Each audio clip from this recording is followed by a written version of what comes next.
melalui media apapun menyebarkan atau mengembangkan ajaran komunisme, marxisme, leninisme dengan maksud mengubah atau mengganti Pancasila sebagai dasar negara, ia dipenjara paling lama 20 tahun. Berarti kemarin yang ini sebuah perbincangan yang sangat nyambung, sudah di skenario. Sebelumnya kan ada yang ingin mengkristalkan Pancasila, mencopot ayat-ayat Pancasila hanya menjadi trisila atau menjadi satu sila, ya, ekasila.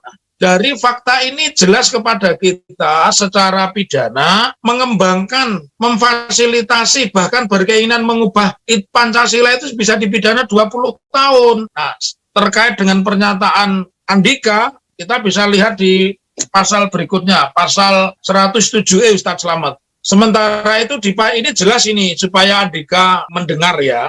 Dan saya yakin forum ini tidak cukup di sini. Forum ini harus memunculkan deklarasi, katakanlah semacam petisi 50, minimal petisi yang ditandatangani oleh orang-orang yang ada di forum ini. Saya inginkan itu. Sementara pasal 107E berbunyi dipidana penjara paling lama 15 tahun dijatuhkan untuk mereka yang mendirikan organisasi yang diketahui atau diduga menganut ajaran komunisme, marxisme dalam segala bentuk dan perwujudannya. Yang kedua, Andika bisa kena pasal ini. Mereka yang mengadakan hubungan ya dengan atau memberikan bantuan kepada organisasi baik di dalam maupun di luar negeri yang berasaskan komunisme, marxisme, leninisme atau dalam segala bentuknya dengan maksud mengubah dasar negara atau menggulingkan pemerintahan yang sah. Jadi kalau Andika ini seperti mahasiswa yang baru tingkat persiapan ya. Jadi dia tidak melihat undang-undang itu secara utuh. Dia hanya melihat TAP-MPRS tidak ada secara detail.